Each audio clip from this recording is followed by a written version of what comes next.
this podcast, the Heidelcast. It's a Heidelminicast. And now, Scott Clark. What about deadnaming? If the Heidelcast helps you, won't you help us keep it going? Please make the coffer clink by clicking on the PayPal link or by sending a check to Heidelberg Reformation Association, 1637 East Valley Parkway, number 391, Escondido, California, 92027. One of the things I'm excited about, and by the time you hear this, I don't know what exactly will be happening, but as I am talking to you now, we are on the verge of putting together and presenting to you a, what do we call it, a store, I guess? Swag, merch. It's coming. We're working on it right now. We're very, very close. I actually have some samples here in the Heidel house. And maybe we'll put some pictures online. So by the time you hear this, it may all be fait accompli. I don't know. But that will be a way that you can support the Heidelcast, support the Heidelberg Reformation Association, the Heidel blog, let people know how much you benefit from it. You don't even have to say anything to anybody. Just walk around wearing Heidel swag, and then everybody will know, what you're about, I guess, or a little something about you and what you think about the Heidel stuff. The Heidelcast. Let's go ahead and open up the coffer. All right. It's in there. And this one is from Anonymous.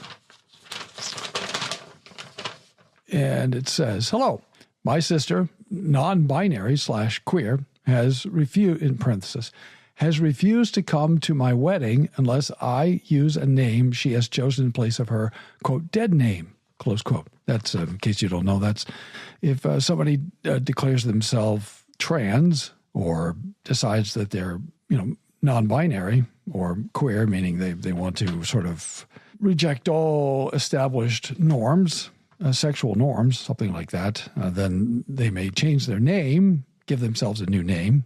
It's kind of a baptism in a way, and they call their old name the dead name. And if you, in some cultures, in some parts of the West, if you use somebody's dead name, that's considered highly offensive. And then also, as the writer says, and the corresponding pronouns, which could be who knows what, because there's an enormous list of pronouns that we're all supposed to be using now. And it goes on. Should Christians use dead names / gender-neutral pronouns? Also, are there any substantial works written on this subject? All I can find is a blog post here and there, and a few to none from a confessional perspective. Well, this is a very, very interesting question, and I confess that I don't know of resources on this other than probably the blog post to which you referred. The thing that I suppose really made me think about this differently or made me think about it was a piece by Rosaria Butterfield, and she writes from a confessional Reformed perspective. She's a member in good standing in the Reformed Presbyterian Church in North America, and she's a wife of an RPCNA minister, well-known writer on these issues. So kind of a pioneer in helping us all to think about the whole LGBTQ issues.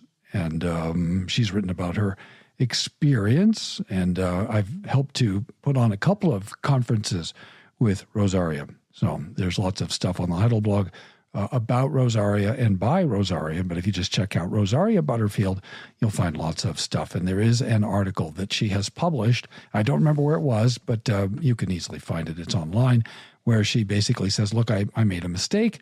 I changed my mind. I started out sort of trying to be polite, and now I realize that I made a mistake by using people's preferred pronouns, wherein they seek to disconnect their identity, which is really what gender is, identity. So we'll come back to gender and sex in a moment. And she's just rejected that, and she's refusing to do it now. And she's refusing to do it because it's got a number of problems attached with it. So I thought I would just sort of walk through that with you and, give you some things to think about. And the rubric I use is threefold. First, as I started out talking about this, and Megyn Kelly has also spoken up about this. She talked about this on her podcast some time back, and I played some of that audio on the Heidelcast some time back as sort of the intro audio for one of the weekly episodes, one of the Sunday episodes. And it was probably 60 seconds of audio. I don't remember where it was. I do a lot of episodes, so I'm not sure, but you can listen to the Heidelcast and you'll hear that. You could track that down and check out her podcast. Now, FYI, if you're going to listen to Megyn Kelly, she is a professional broadcaster, and she was on the air on Fox News, and I think before that, local news, and then I think she was on NBC for a while. Now she just does the podcast, which she does, I think, on satellite radio, and then you can download the podcast. Her language is very salty. She's Irish. I don't know if that's an excuse or an explanation or what, but it's because it's a podcast. She swears like a sailor. I don't know how else to say that. It's the way I was raised, because of the circumstances in which I was raised, it hasn't bothered me as much as it might bother some other people. But FYI, it's got an E on it, when you look at it on Apple Podcasts, which tells you that it's explicit. Truth is stranger than fiction. It is. So FYI, that's something, if you're going to listen to it, you want to listen to it with earbuds in, so you're not offending everybody. At any rate, I'll leave that to your discretion. But just so that you don't say, well, Clark told me to listen to this, and this woman swears like a sailor, and I'm very offended. So you've been warned. Anyway, she talked about this same thing and kind of uses a similar rubric. It was interesting because, she says, look, I wanted to be affirming. I wanted to be encouraging. I didn't want to be mean. I wanted to be respectful. We could call that the politeness rubric. And so I think, I'm from a part of the country. I'm from the plains where we're raised to be, polite and kind and nice. Everything is nice. So that's a nice Jell-O salad. Where I'm from, spice is, this is a little bit more. This is more Great Lakes. But I was kidding with some students. In the Great Lakes, a Jell-O salad, when you put marshmallows on top of it, that's considered spice. So that gives you a sense of, Minnesota nice or Nebraska nice.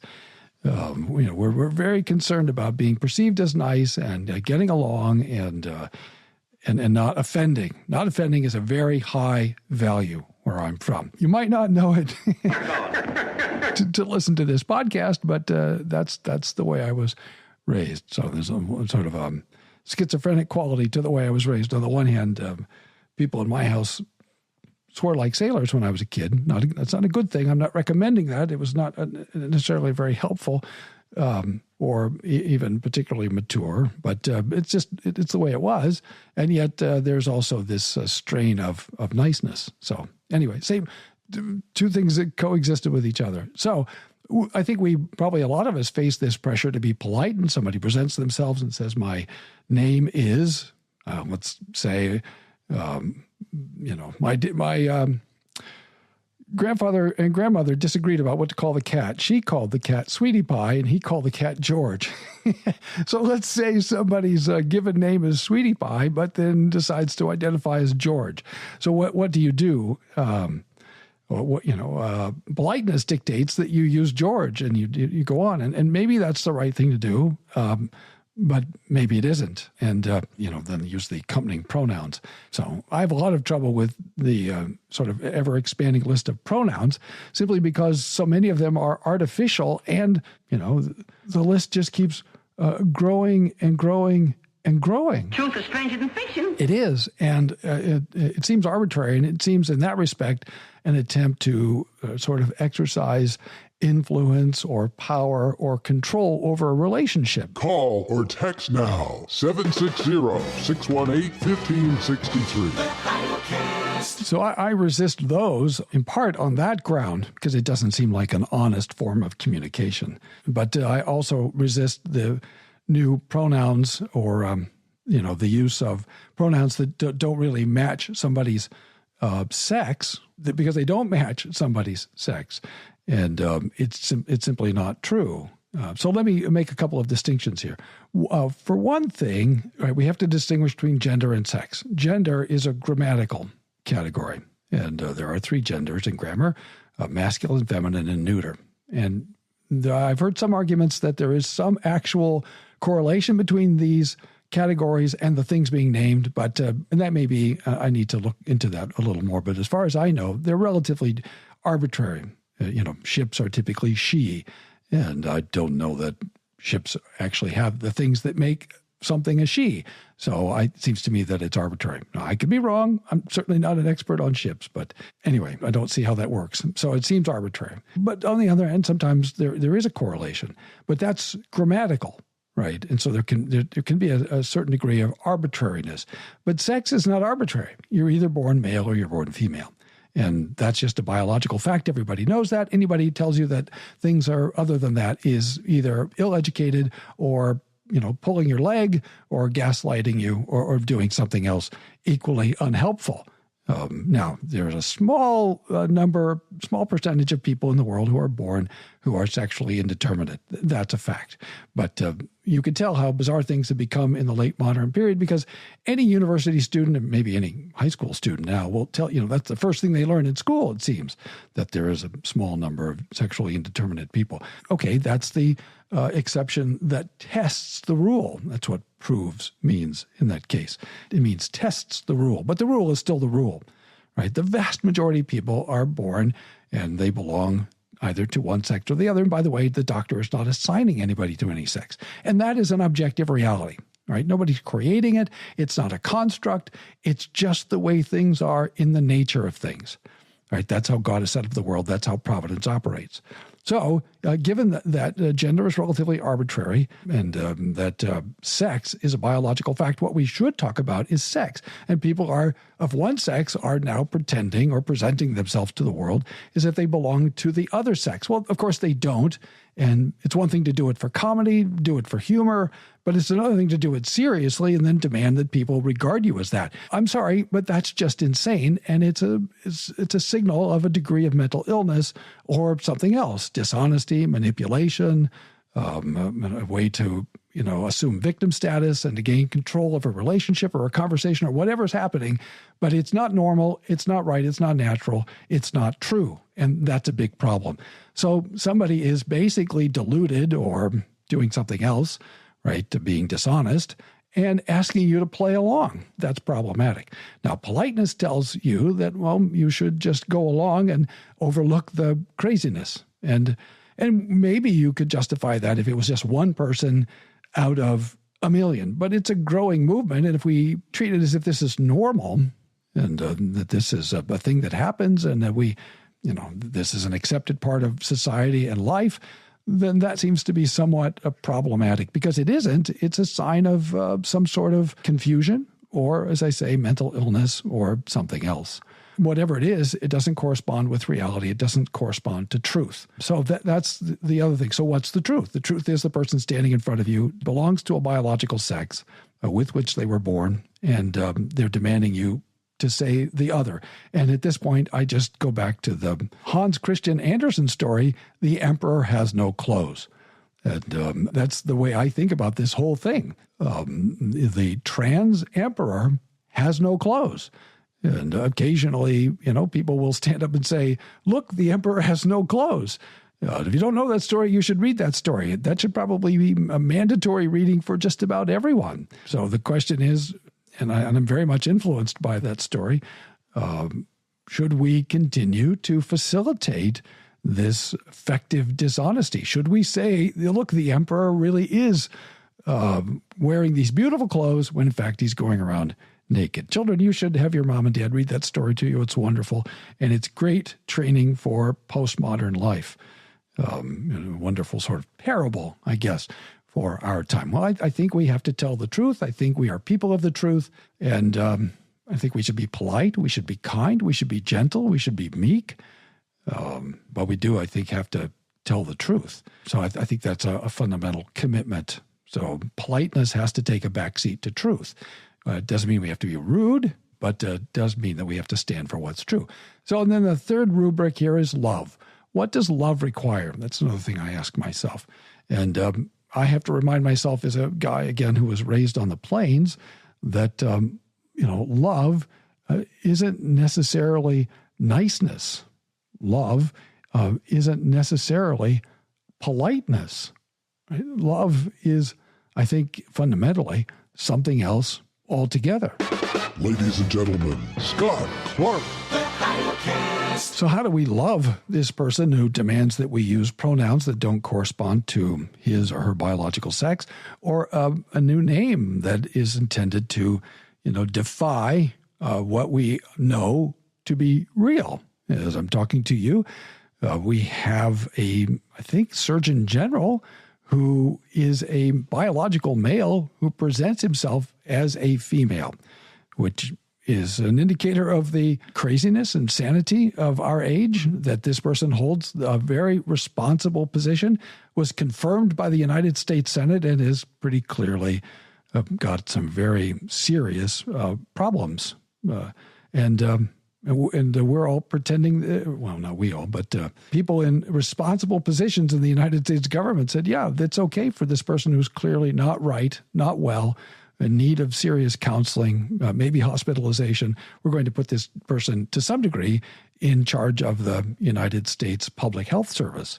Or at least a responsible position, and has some influence on what takes place within the United States Public Health Service. So are we loving people when we go along with their delusion? I don't think so. I've worked with the mentally ill over the years in different capacities, mainly as a pastor. I've dealt with people who are in need of psychiatric treatment and who are on, serious psychiatric medicine. And, I always thought it was my obligation to try to help them stay in contact with objective reality as best I can. I had a dear friend who was a parishioner in a congregation that I served, and he would go off his meds, and then he would be convinced that there were demons coming out of the heating duct, and he would look at me and he'd say, there they are. And I'd say, well, do you believe that I'm in my right mind? He would say, yes. And I'd say, do you believe me when I tell you that I do not see any such things? And he would say, yes, I do. And I'd say, then do you think they are there? And he would say, yes, because as far as he could see, they really were there. So his mind was broken.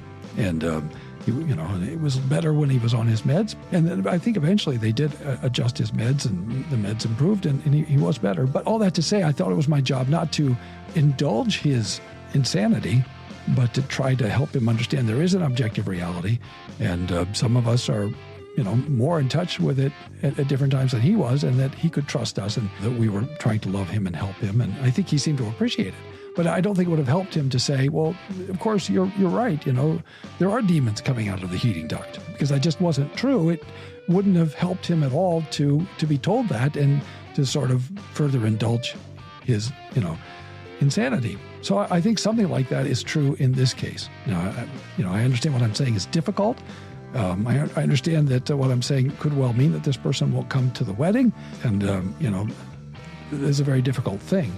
But I think we have to draw the line, and I think we have to kindly, gently, patiently, calmly, graciously stand up for objective reality. We have to stand up for things that are objectively true, and in that way, love our neighbors. Right? So love isn't necessarily being polite all the time, although it might be in a given case. Love isn't necessarily getting along, although it might be in a given case.